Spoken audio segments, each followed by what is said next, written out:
इसको थोड़ी सी तारीख समझ लीजिएगा। जब नबी मुकरम मक्का में थे ना, तो वह कहाँ नमाज पढ़ते थे? खाने काबा की तरफ रुक करके पढ़ते थे या बैतुल मक़दस की तरफ रुक करके पढ़ते थे? सवाल एक। देखो काबा है ना, उसके चारों तरफ कहीं भी नमाज पढ़ो तो नमाज है। रुकने यमानी की तरफ सामने रुक करके नमाज पढ़ते थे तो काबा भी सामने होता था, बैतुल मक़दस भी सामने होता था। हाँ, नबी मुकरम ने मक्का में ऐसे नमाजें पढ़ी हैं, लेकिन जब वो मदीना तशरीफ लाए तो चूंकि बैतुल मक़दस क़िबला है तो वहां रुक करके नमाज पढ़ रहे हैं। और अल्लाह ताला आज़ाद फरमाए इंशाअल्लाह उस क़िबले अव्वल को भी और क़िबले दुव्वम को भी इंशाअल्लाह।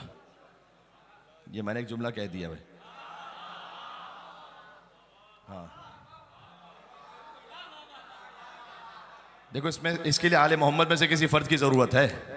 अब मैं जुमला कह रहा हूँ, चलो कह देता हूँ ये जुमला।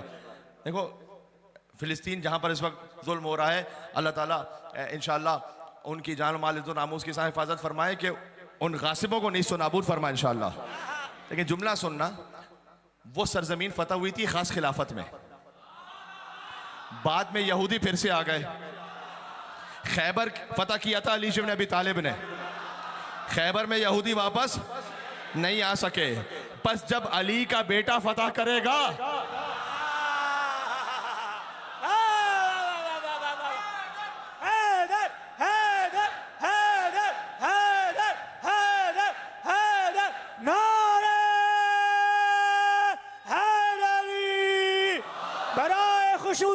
सरकार हुज्जत अलैहिस्सलाम बुलंदतर सलावत।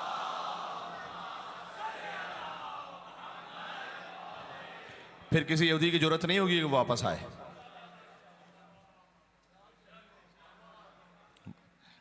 तो बैतुल मक़दस की तरफ रुक करके नबी नमाज पढ़ते थे ना जब मदीना आए। अब मदीना में मुश्किल यह है कि काबा इस तरफ है और बैतुल मक़दस इस तरफ है, तब एक सीट में हो नहीं सकते। अब चूंकि शरीयत है कि बैतुल मक़दस की तरफ करके नमाज पढ़े तो बैतुल मक़दस की तरफ करके नमाज पढ़ते थे नबी। तो तकरीबन 1.5 साल ऐसा गुजरा कि नबी मुकर्रम ने ऐसे नमाज पढ़ी। तो यहूदी तंज करते थे कि तुम्हारा तो अपना क़िबला ही नहीं, तो हमारे क़िबले की तरफ रुक करके नमाज पढ़ते हो, तो तुम्हारा नया दीन कहाँ से आ गया? तो नबी मुकर्रम बार बार आसमान की तरफ देखते हैं, फलनुवल्लियन्नका क़िबलतन तर्ज़ाहा, तो हम आपका रुख एक ऐसे क़िबले की तरफ मोड़ेंगे जहां आप राजी हो जाएंगे। सुभान अल्लाह। सही। अब फिर क़िबले की आयत नाजिल हुई। नबी मुकर्रम एक मस्जिद है जब मस्जिद क़िबलतैन कहते हैं, वहाँ नमाज पढ़ा रहे हैं, ज़ोहर की नमाज बैतुल मक़दस की तरफ। ज़ोहर की 2 रकातें हो चुकी थी, आयत नाजिल हुई, आप अपना रुख फेर दीजिए मस्जिदुल हराम की तरफ। फवल्ली शत्रक मस्जिदुल हराम, आप अपने रुख को फेर दीजिए मस्जिदुल हराम की तरफ। नबी मुकर्रम ने 2 रकातों के बाद अपने रुख को फेर दिया। अब आप किसी इमाम जमात के पीछे नमाज पढ़ रहे हैं, वो रुख फेर के आपकी तरफ हो जाए तो समझ ही ना आया किसी को, दाहने बहाने वालों में से किसी को समझ में ना आया। फ़कत अली इब्न अबी तालिब, वो खास मौका है ना, वो चलते हुए तशरीफ ले गए दौरान नमाज इताअत रसूल में। अली इब्न अबी तालिब रसूलुल्लाह के पीछे खड़े हुए और फ़कत मोहम्मद और अली थे जिन्होंने एक नमाज 2 क़िबलों की तरफ रुक करके पढ़ी।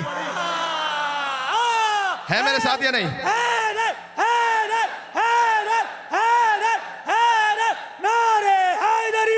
जुमला सुन लेना। गोया अगर कोई अली से पूछे क्या है मौला, मुस्तफ़ा पर तो आयत नाजिल हुई है ना, आपको कैसे खबर हुई?